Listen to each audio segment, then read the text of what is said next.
Hello, dear viewers. Thank you for joining us to this series of talks on New Life with the Rav Lightman. Hello, Rav Lightman. Hello, everyone. Hello, Nitza Mazuz.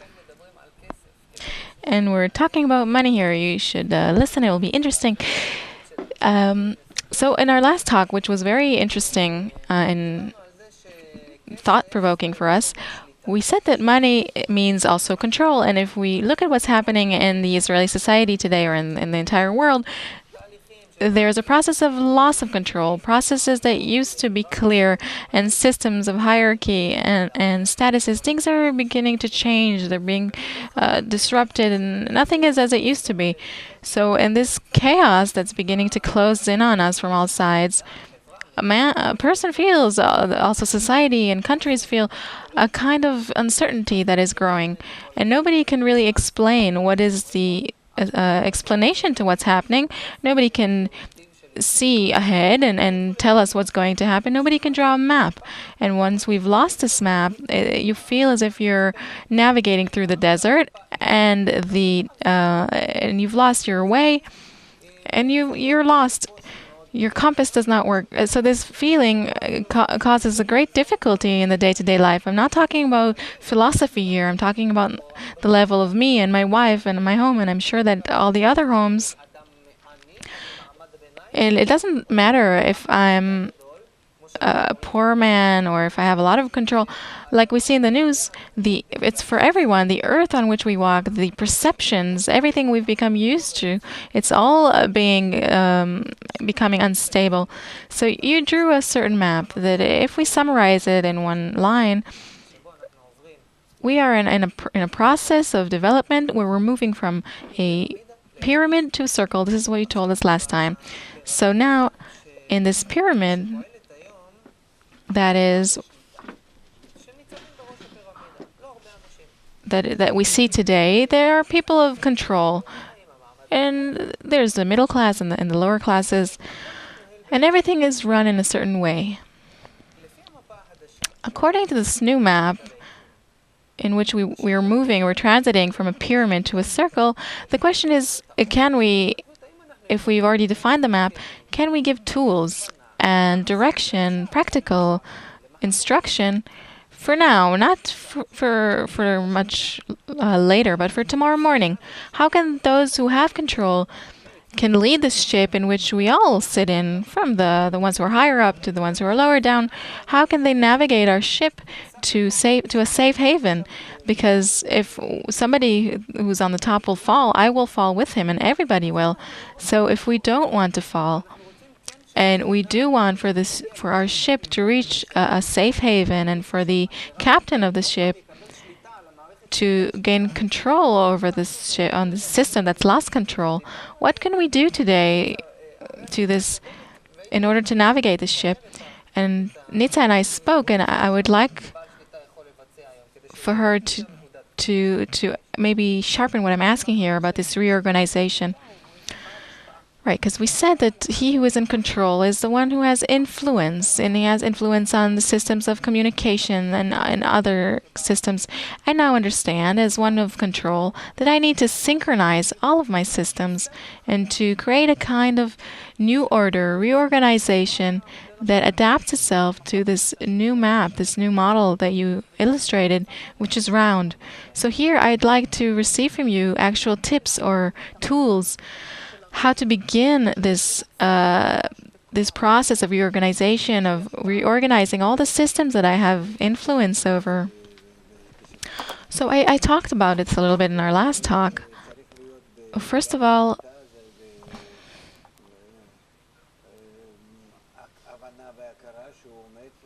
one who has means of control needs to acknowledge that he and all of the world are standing before a collapse.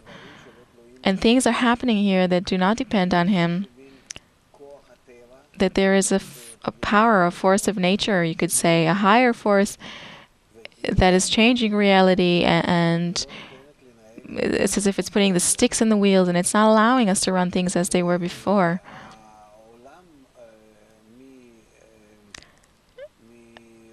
And the world is going from being a linear, egoistic world that is run according to this pyramid of needs, a pyramid of forces, a pyramid of the power of money, of the army, and so on. It becomes a circle. It becomes global and integral, which means that we're interconnected, interdependent, that it's not possible for me to cause somebody any harm and for me to be okay.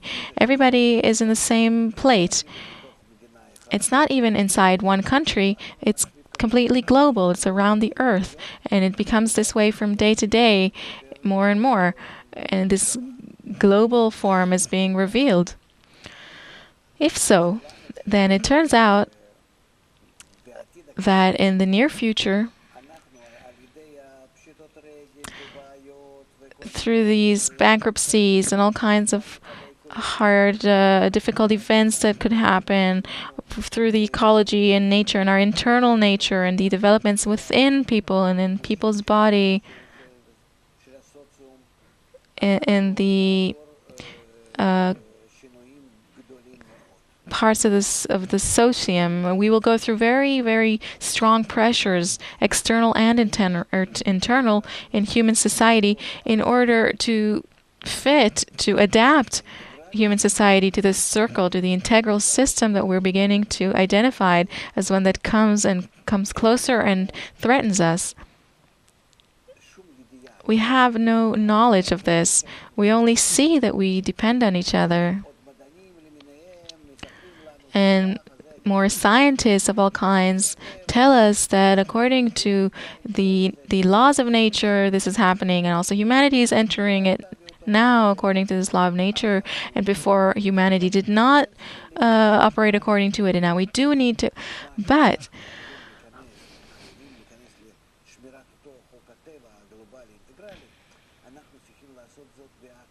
we need to go into this new integral system or law of nature consciously, with awareness, so much so that it will be through our own free will, that it will be wanted, that I will want it, and me, who now finds myself as one of means, of control. In the current system, what do I need to do to lose the system, to lose my control, to lose my security from today till tomorrow? And where am I heading? Tell me. At this time of trouble, what should I buy with my money? What should I switch my factories with? What should I change the orders with, my plans in the banks, the job contracts? Tell me what to do.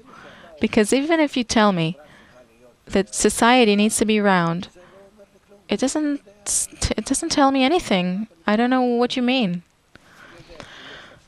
I know that under me I have a whole army of managers, not just me. Together with them, there's a specialist and all the people who check and the businesses and the market and the entire world. And we see where we fit in to all this whole system and where we're integrated in it. I check the markets, the stock markets, what goes up, what goes down. I see the resources, how much they cost, what is the need of them in the world, and this is how I run my business. This is this way and that's that way. But in this world that is coming, this is called the next world, the world that is coming to us. I do not know how I will control this world. There is this interdependence between everyone that it does not exist in all our plans, in our computer software, in our brain software.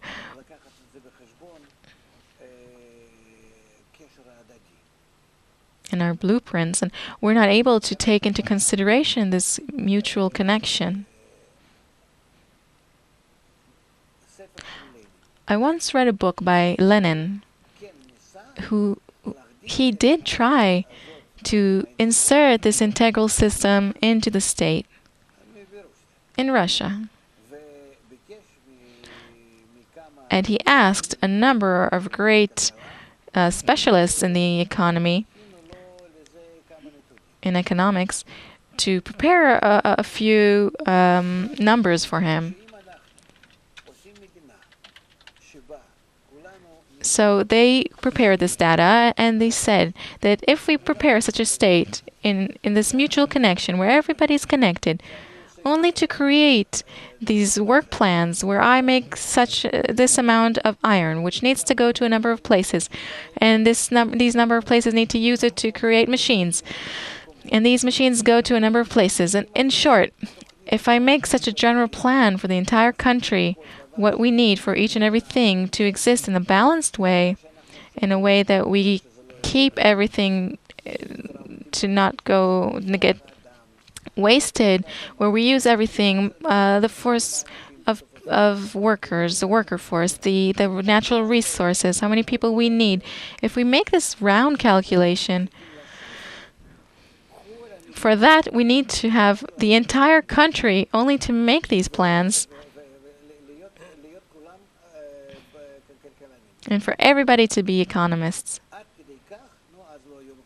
It's to that extent that these things are organized in this way. In a different, what are they saying? In other words, that people need to be completely interconnected to one another in all of their calculations, all for all. How is this possible? Even if we have such computers and software and whatever not, it won't help us. So then we need, in our own feeling, in our sensation, we need to be so connected. Just like when a person organizes his own environment in the most optimal and comfortable way for himself, only in this way can we manage the round world. And the round world, I'll tell you again, it comes from us, from nature, and it doesn't ask us, should I advance or not? It's landing on us. It comes from above and puts all of us into its circle. And we already exist in its circle. It's just this landing, it's like a spaceship that lands. And it's coming closer.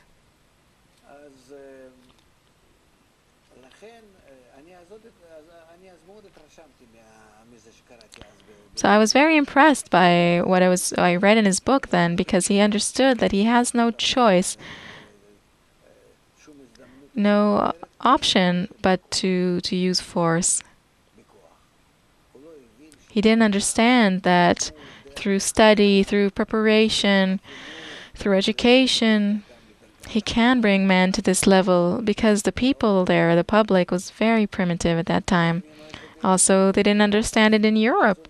When they wanted to unify Europe, they didn't understand that first you need to connect people to make them more unified.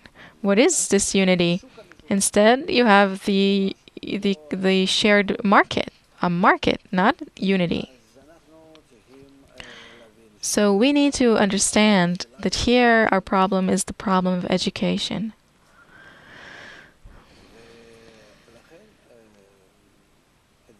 And hence, we need to bring this to the knowledge of the one who's in charge. That if he wants to reach in his businesses the correct integration of this new system that's landing on him from above like a spaceship, he needs to be prepared for all of his workers, all of them, from the smallest, the cleaner, to the greatest one, the manager. They all need to be interconnected and to feel themselves dependent on each other, at least for their food, for their bread, for today and for tomorrow. First of all, they'll be afraid of it, because that's something they understand through fear. And later in connection, because they'll feel and understand that there's a special excellence in connection. There's the light of security in it, of calm, of peacefulness, of warmth. Later this will be revealed, but for now, they'll do it out of either we all turn to everyone, from the managers to the cleaner lady. We all need to enter this connection, this integral thinking between us. We're all dependent on each other, just like in a family. How to be saved through this good mutual connection and concern for each other. And for the sake of this mutual connection and concern, say we need to cut down on a number of things that, let's say they're heading towards bankruptcy. So except for the completely necessary things for which we have a market, let's say we made some special things, like some presents or something, that today nobody buys. There's no market for them. There's no need for them. So we need to close these things down. And by closing them down, let's take the people and leave them with even the lowest salary, but have them at least be with us to do all kinds of different work. In short, he needs to begin to think of them as if it's one family, as he would of one family, and to progress and advance in this way, to go forward in this way. There are many ways, and I also talked about it a little more in the previous talk. We need to think what you can do. We need to treat each case on its own. Let's try to remember what you told us in the last talk. You said that the first the first recovery plan is to first of all check inside the organization or factory what is truly necessary and needed, and if there is something that is not needed, we need to see how to slowly reduce it and to invest more effort in developing the things that are necessary and are a must. And here there is a question mark of what is necessary, but we'll put that on the side for now. The second thing that you said is to begin to invest in the workers, an hour of education a day that organizes their head in the new way, to build this new model for them gradually. I would, for example, take down all of the workers to 75% of production and salary, and then I wouldn't have to fire other workers that work in the branches that are not needed, and then everybody works, and then they study for a third of the day in which they don't work. So this is the third thing that you advised, to begin to make the salaries more unified, to make them a little closer to each other and not to have such big gaps. So how do I, as one who is in control, how do I begin to operate everything that you said now to every subject separately? How do I begin to organize it? Because what is the difficulty now? Why do I feel this instability? Because there is a chaos. The old order is beginning to disappear. Everything is becoming a sort of chaos. It's not certain where we're heading. And now we need to begin to organize everything anew. Yes. So if I'm one who has control, I understand this, but I still don't know how to make this organization. How do I put things in order? So I said before, first of all, we close everything that is not a must, because I'm certain that this is certain that will come to bankruptcy. And everything that is a necessary industry, necessary production, and then of course we leave it, and maybe we can even add to it. We don't think about our income by increasing prices. No. We want our product to be as cheap as possible for the user. Not on behalf of our salaries, but on behalf of all kinds of people on the way.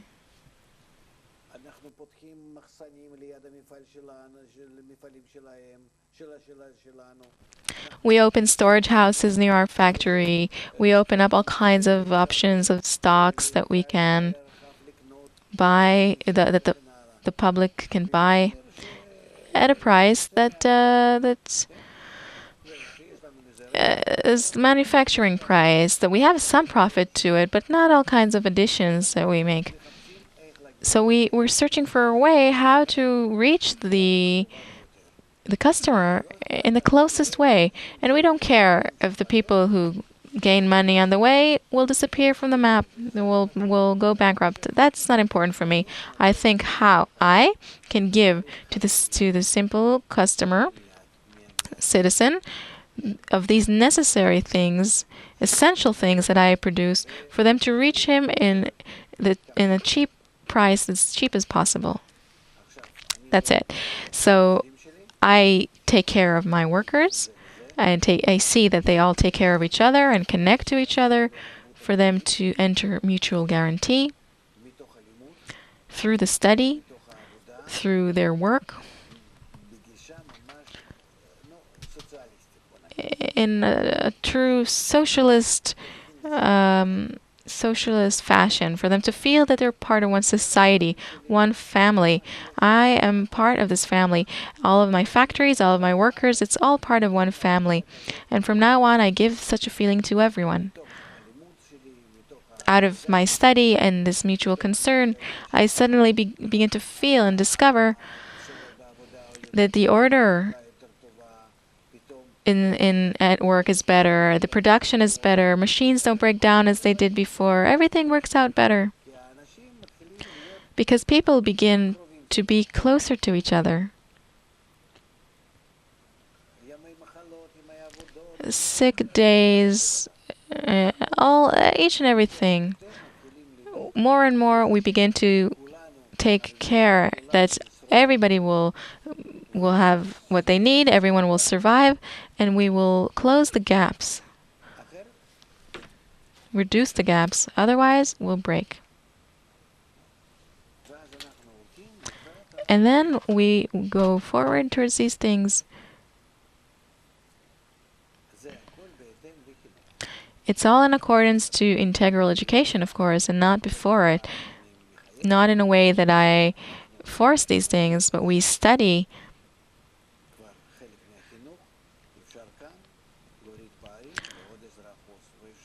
And through part of this education, we can already reduce the gaps by 10%, and then we study more, and we can do so to a little more, and then we reach the gap in salaries that will be maybe 5 times as much, and that's it. And I'm not even thinking about the rest. This will give me such a powerful fit to this natural system that is descending on us, this integral system, the round system, that is certain that we can continue to live in this way in security.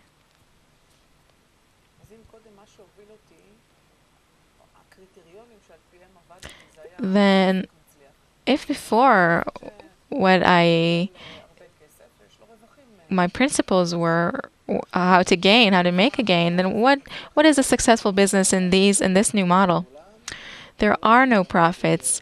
I receive just like everybody else, maybe 5 times more than the cleaner man, but I have the security that this will remain, that this will continue. I have the awareness and consciousness. I have acknowledgement from my workers and love from my workers, and they all understand through this education and through me opening up all of these plans for them, from all of these meetings that we have in all of my businesses, and they all understand how to treat each other. Nobody wants to use the other. Nobody's against anybody else. It's truly one family.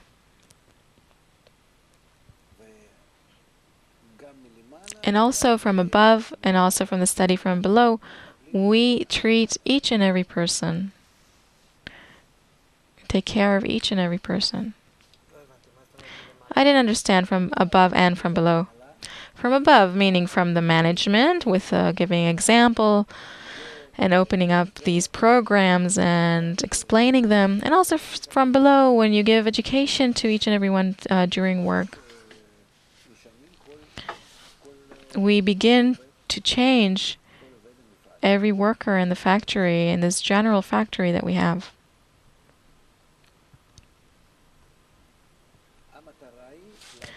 The purpose is to adapt ourselves to this integral form that nature is presenting us with. And that's it. Then, from this connection, what is revealed through the study and everything that we do everywhere, the workshops and discussions and everything, then what is revealed through that, an additional energy, power, acknowledgement, consciousness of what connection is.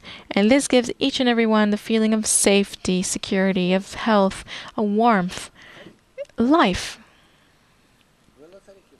And one doesn't need anymore. This is a coin that he receives that is worth a lot.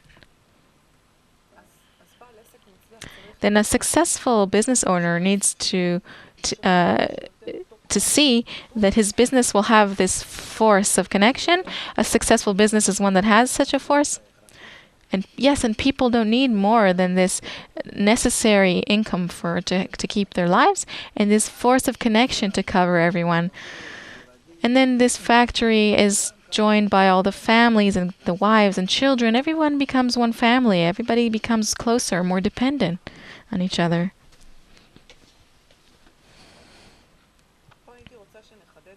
Here I would like us to sharpen it a bit, because I know this world, and also as a manager, I used to be a manager, and also the organizational process that I do.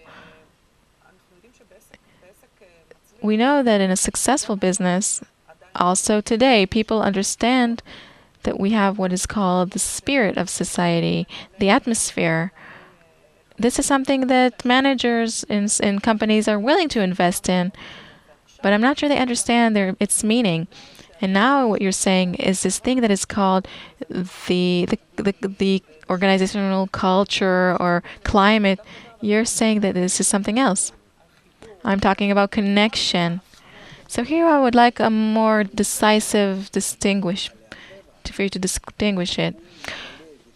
The more the organization is adapted to nature, it discovers in this connection, it's the internal force of nature, the one and only integral force. And this is what's causing all the problems today.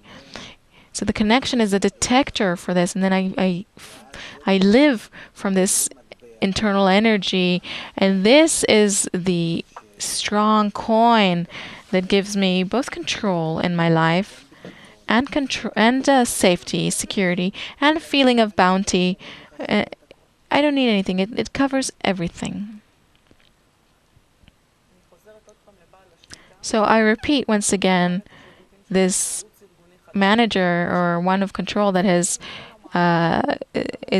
paying for our services as organizational consultants. Let's say he also controls the media. How can I put this atmosphere in the media? Well, if I'm in control and I also control the media, then this is the main thing.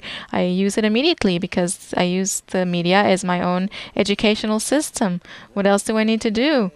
That's it. I turn it from all the gossip that we have now to something nice, to something educational. And I make it shorter. I cut things out as much as necessary, but as much as possible, I want to make it a system of communication for people to communicate, to connect through it, and not a system of separation and gossip. Well, how would you do this in the media? I'd like to hear more about the media. You said that you'd use it as an educational system instead of something that's sleazy, that uses people. I would take Mr. Oren Levi as my strategic consultant for my newspapers, and Mrs. Nitza to advise to run my TV, and so on. Yeah, well, that's how you would man it, but I'm not talking how you're manning the positions. I want to know what is the essential change. You said to change it from all the sleaze to a system that connects us. What did I mean by this? For these people who understand the new world, they will run the media, so that they will turn it in such a form for people to understand it and receive education and knowledge of the new world, just like we prepare a child for the new world. In this way, we need to prepare all human beings in the new world for these vessels of communication to become the university of the people. A university. Well, yes, an open university. You can call it that. It doesn't matter. For people to learn how to survive in the new world, you need to study it. For each one to go through such a course of first aid, you can call it salvation or something. Yeah. You need to know the world that is now coming towards you. This next world is heading towards us, this new next degree or step. It's not, we don't understand it, we're not prepared for it. And it's coming closer to us, it's bringing us all kinds of problems, like a tsunami that is heading towards us. And what next? The waves are starting, and more, and the hurricanes are starting. What are we going to do about it?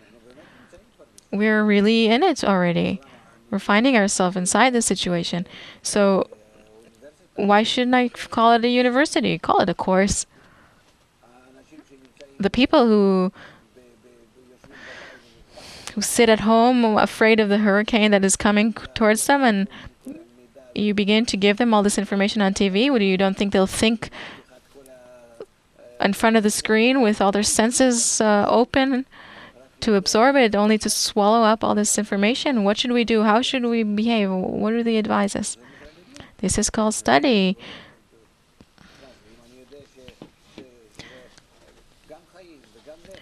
Both life and bread, everything depends on it. So how is it possible for me to not want it, to not respect it?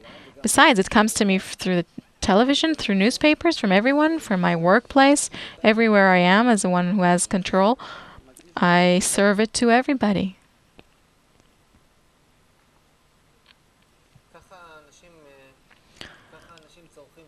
This is how people receive communication at a time of war. Well, we're finding ourselves in such a situation, and even worse. What do you mean? Well, you don't see that we're in it. Every day I find that we're fighting something, maybe some wind, maybe. One tycoon falls, and then another, and then something else happens in the economy, and something else. What do you mean? This is not a war? Then what does war need to be? For bombs to fall on us? You'll have that as well. But here, this is a much more difficult war. You don't see the enemy. You need to study him. Who is he? What does this mean? It means that, God forbid, if a plague appears and you don't know what it is, it comes and that's it. What would not wanting to know help you? You immediately begin to open all kinds of laboratories and research. You'll be able to pay everything only to understand this virus and to understand what's being revealed. What external symptoms? People die. They have no food. Businesses are collapsing and closing. Great people are committing suicide. Suddenly, forests are being burnt. You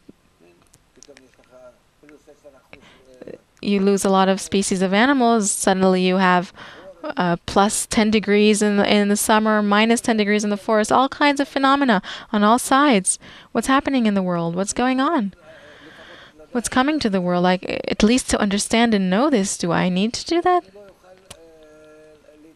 Maybe I won't be able to handle it, to change it.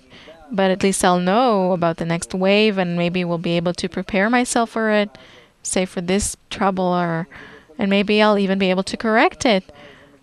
It's just like if you have a plague or something coming, then I check it, I study it, and maybe I create an antidote. And then even if it comes closer, then I neutralize it, and maybe it becomes even friendly. Maybe I can turn it into something friendly. Who knows? But we need to study. How can you say that that you can go about it without it? How can human society allow itself to disrespect these new phenomena that are being revealed?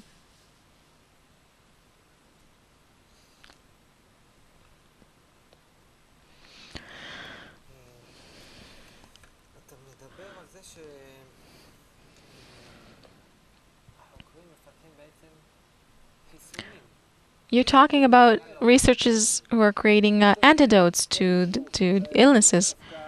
Yeah, antidotes, maybe some sort of powder, something. I maybe there's a problem. I need to just spray it with something, and that's it. Here, we finally need to understand that it is we humans who need to change, and nothing else. Nothing else. Only the way we relate one to another between us.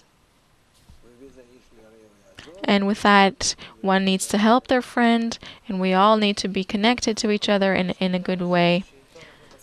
So let's go back to this person who is in control in our conversation. Let's say you give him this map, that you draw this model for him, because he doesn't see. So you give him a model of how to go from being in a pyramid form to a circle. And let's say I'm a person who has control and I've grasped what you say.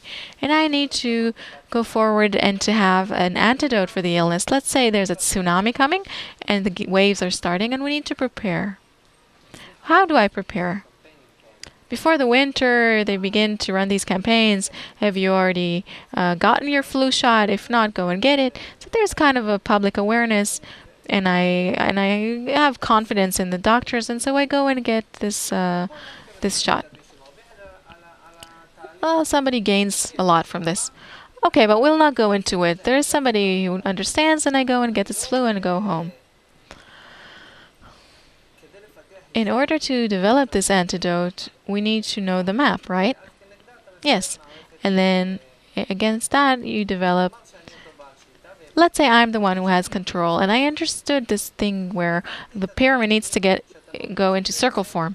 So I understand these processes I need to create in my system, but what I didn't quite understand is the processes in the wider public that you recommend for me to do.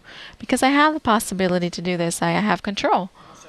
Like we said, the media is in my hands. There are more systems that I actually control. What do I need to do? What antidote do I need to prepare for this public that I am now in control over, for these waves that are coming not to erase me? Education.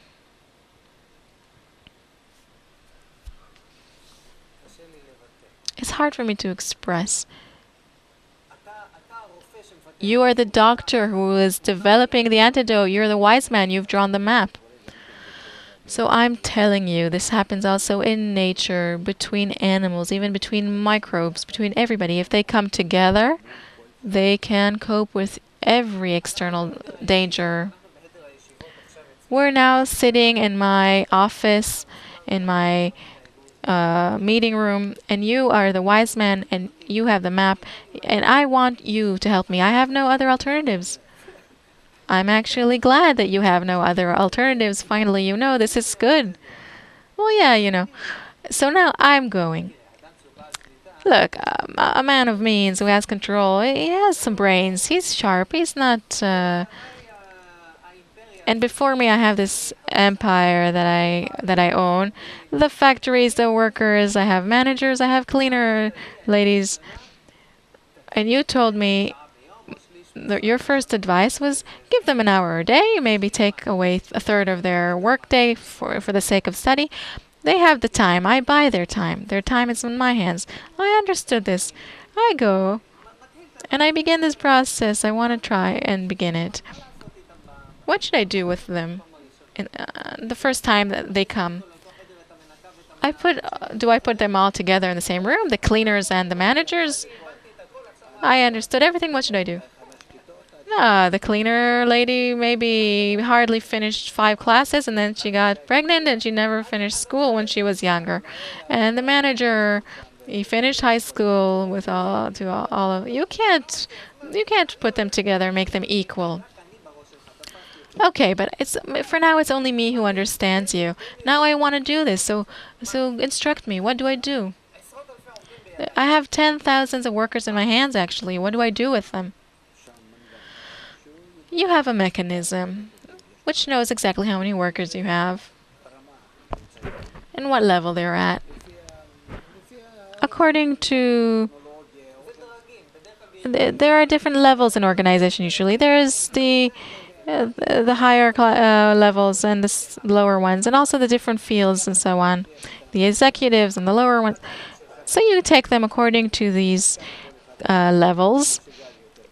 The more, as much as each level is able to grasp, and you bring me this level. Let's say in your factory you have 3 or 4 levels. The lowest level,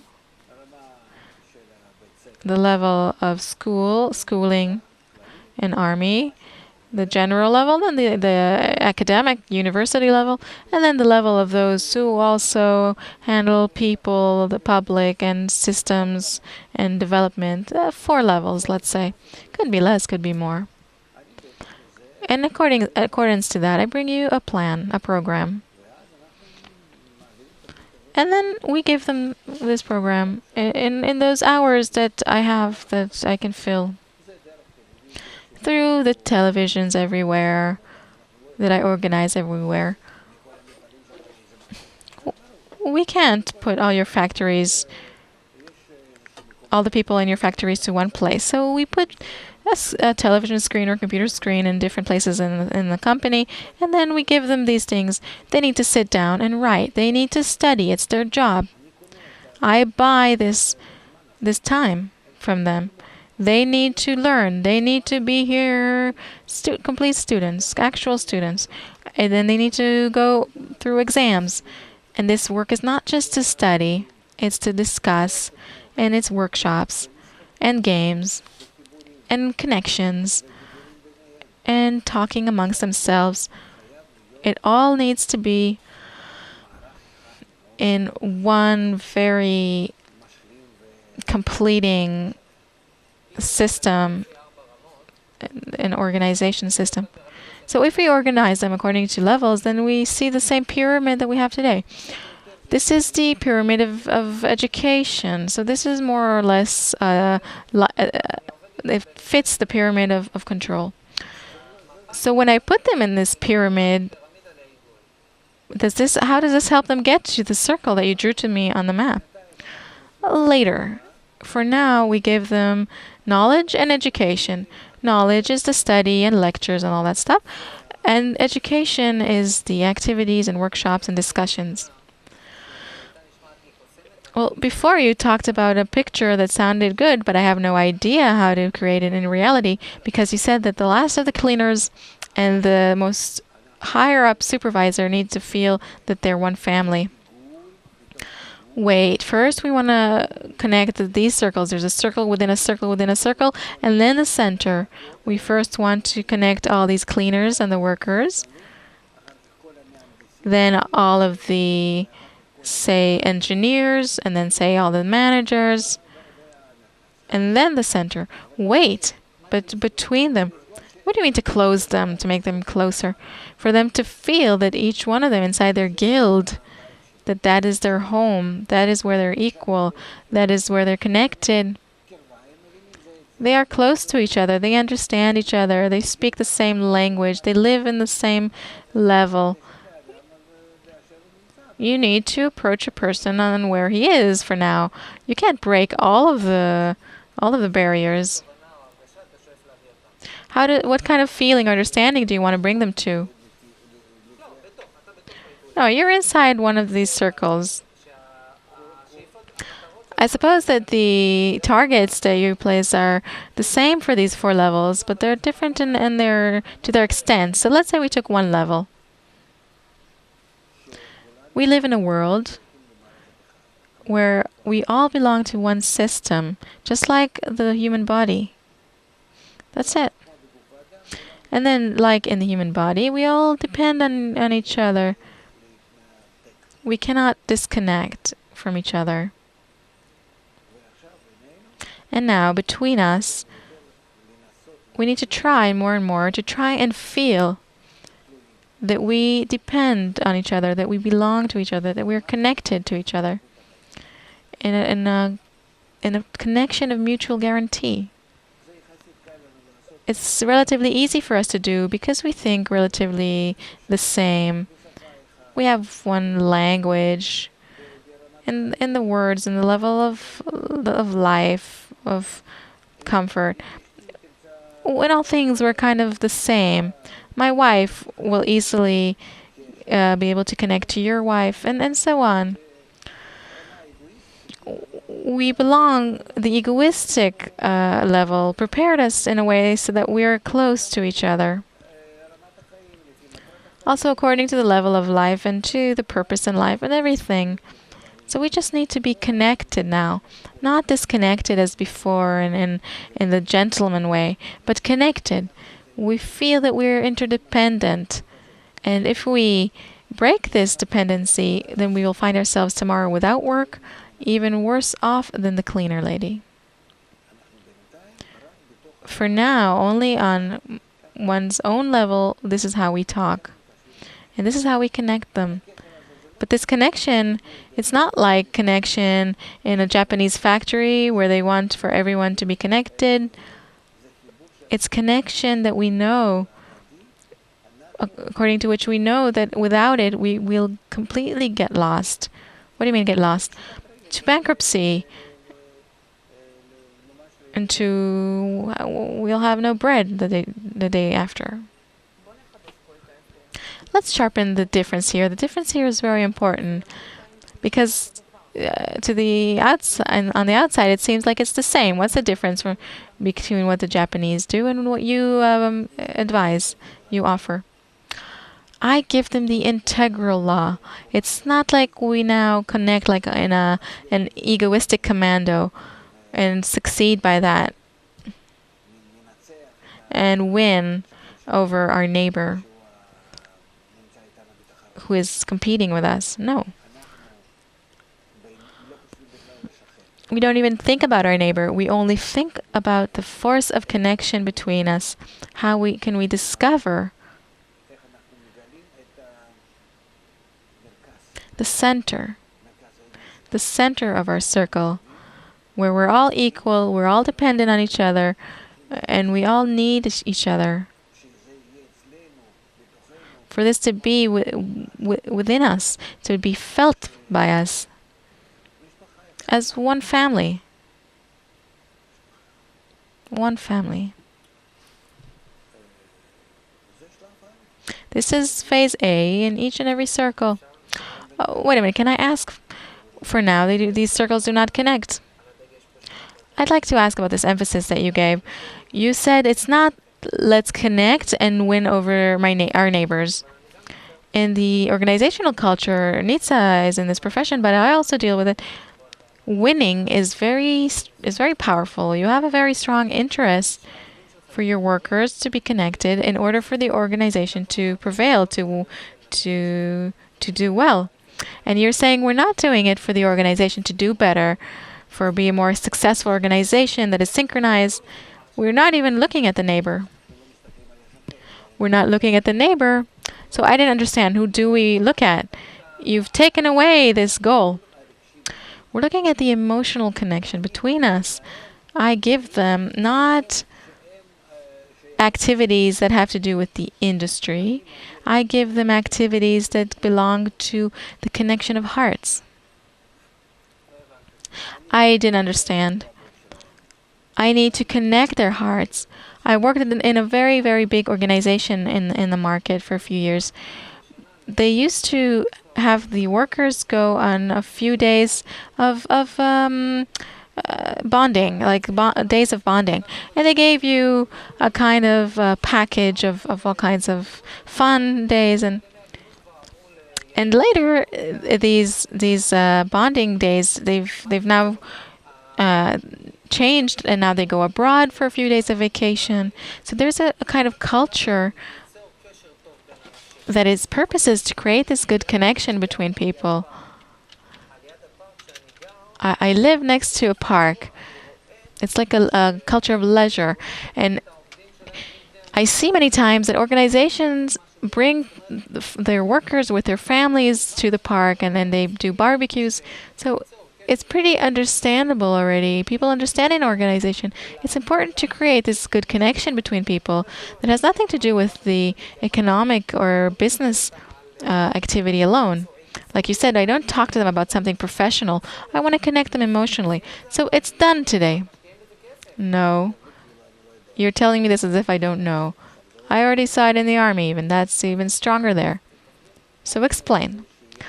I want them to have mutual dependency in the connection of their hearts at the beginning, for it to be something that I force them to study. And because they understand that otherwise they will not be able to stay. But over time, through this education, these workshops, the discussions, etc., and connection, they'll begin to feel that there's an extra force in this connection that unifies them. And this is the extra force that I want to be revealed in them. I don't want them to save the livelihood, the economy, for them to either have work or not have work.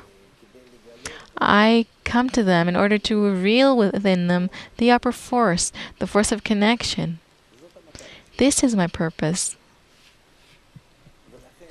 And therefore, this goal is completely different from what in this factory in which you worked.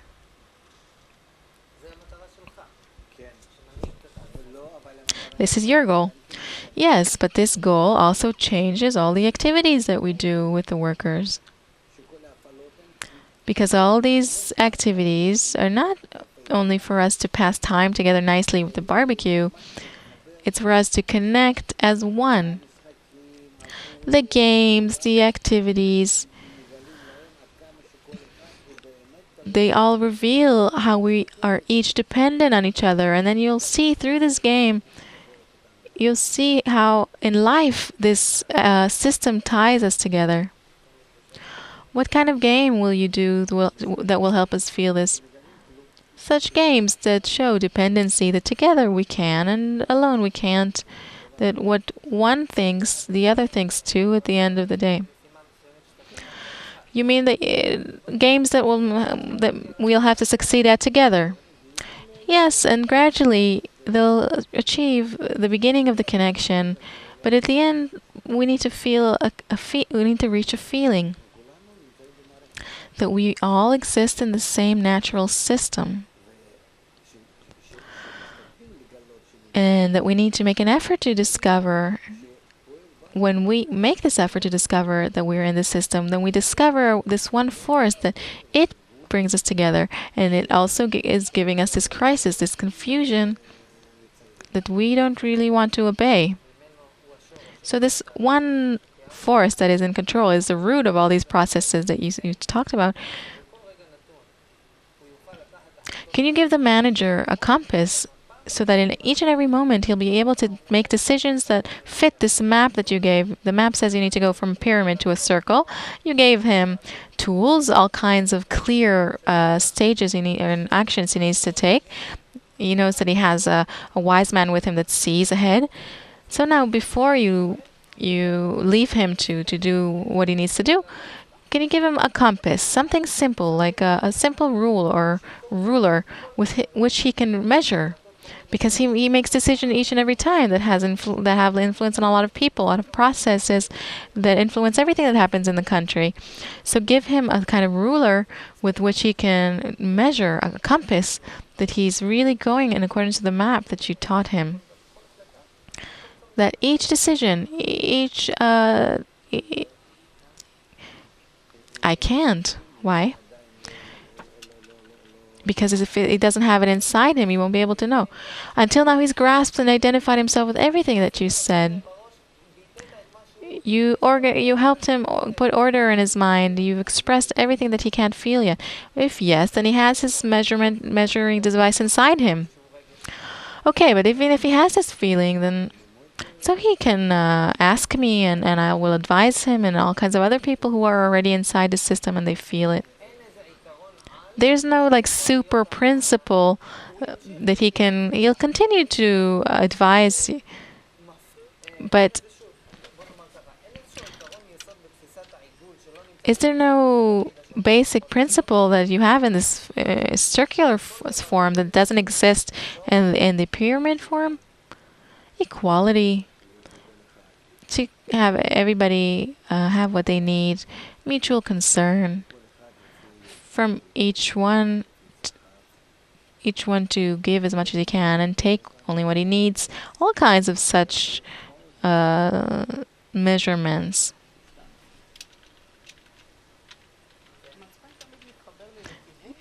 It's like we have all kinds of such slogans, but it's not really slogans, it's measurements. So when we talk about connection, it connects to intention for me. So with what sort of intention do I as a manager need to go about?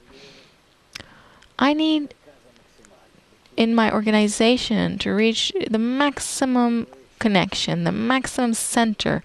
If I want for people to connect more and more to the inside, to their internality, then it's certain that with them I will have the most advanced business, the most secure business, even if it becomes 100 times smaller than it was before. But we are certain to be well off. This is the only thing we need to worry about. We need to understand that this higher system controls us, and only by adapting us to this integral system can we succeed. This has to be the measurement device. In other words, if we're able to keep this intention that you've mentioned now, then by that we will constantly be able to fit ourselves with the system. Yes, and then we will find ourselves in the best situation. It can be in this form of business, but in general, the security, the health, the mood, the personal fulfillment, except for what you need materially, they will be happy. Well, we're nearing the end of our show, and we've begun this discussion that's been very interesting for me on the topic of money and control. This was where we began the conversation, money and control. And I would be very glad to hear how do you summarize all of these things that you explained to us so that I'll be able to tie them to money and control. Money is the covering, which needs to be equal to all. This is called the unified level of life. And control is the extent of control of a man, of a person on himself by sticking to the center, adhesion, putting itself in adhesion with the center. Thank you very much, Rav Lightman. Thank you, Nisa. Thank you, our viewers, for being with us. Until next time, all the best and goodbye.